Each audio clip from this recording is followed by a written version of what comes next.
Ravi Nagpal Jayrath, professor, बड़ा गुरुकुल। पैसा कमाना तो हर कोई आपको सिखा देता है, लेकिन क्या आपको किसी ने ये बताया कि पैसा बचाते कैसे हैं?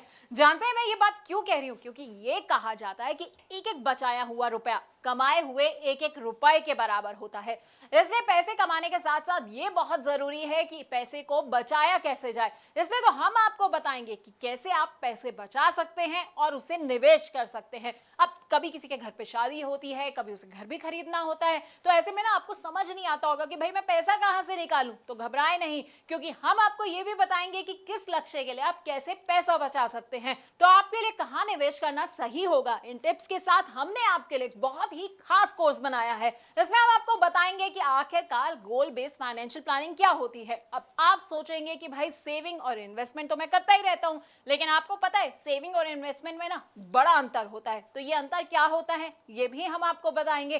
पोर्टफोलियो मैनेजमेंट क्या होता है और कैसे आप गोल बेस्ड अपना पोर्टफोलियो बना सकते हैं, ये हम आपको समझाने वाले हैं। अब कई तरह के ना सिनेरियोज होते हैं, जैसे कि लोग क्या करते हैं, थोड़ा थोड़ा पैसा जो है वो हर महीने की सैलरी से निकालते हैं और उसे निवेश कर देते हैं। तो कई लोग क्या करते हैं कि बोनस मिला और सारा का सारा पैसा निवेश कर दिया। तो कौन सा सिनेरियो किसके लिए सही रहता है ये हम आपको बताएंगे। अपने कोर्स में हम आपको म्यूचुअल फंड्स के बारे में भी बताएंगे। और अगर आपके कुछ शॉर्ट टर्म गोल्स हैं, जैसे कि आप सोच रहे हैं कि भाई 6 महीने के बाद जो है ना मैं एक स्कूटर खरीद लेता हूं, या मैं सोच रहा हूं कि 6 महीने के बाद जो है बच्चों को घुमाने ले जाऊं, तो ऐसे गोल्स के लिए पैसा कैसे आपको इकट्ठा करना है ये हम आपको बताएंगे। अब कई आपके गोल्स ऐसे होंगे जो मीडियम टर्म होंगे, यानी कि आप सोच रहे होंगे कि भाई एक फॉरेन में अच्छी सी वेकेशन प्लान कर ली जाए, या फिर मेरे बच्चे की पढ़ाई जो है ना खत्म होने वाली है, अब उसकी हायर एजुकेशन की बारी आने वाली है, तो भाई मुझे उसके लिए पैसा कैसे इकट्ठा करना है, तो वो हम आपको बताएंगे।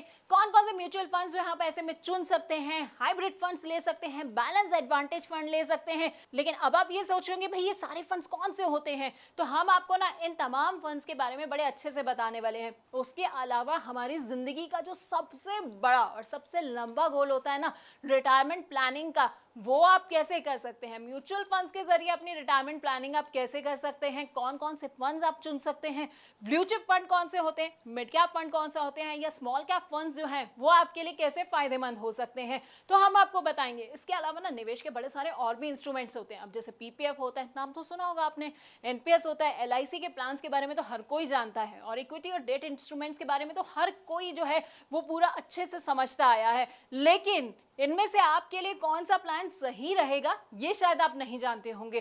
तो हम आपको ना अपने इस कोर्स में इन तमाम प्लान्स के बारे में अच्छे से जानकारी भी देने वाले हैं।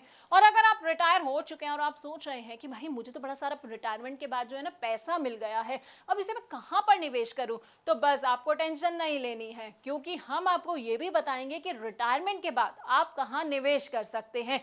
यानी कि इन 12 वीडियोस में हम आपको आपकी फाइनेंशियल प्लानिंग के बारे में सब कुछ बताने वाले हैं। तो अगर आप अपनी जिंदगी ना सुकून से जीना चाहते हैं, रिटायरमेंट के लिए परफेक्ट प्लानिंग करना चाहते हैं, तो बस आपको क्या करना है, आपको हमारा ये कोर्स देखना होगा।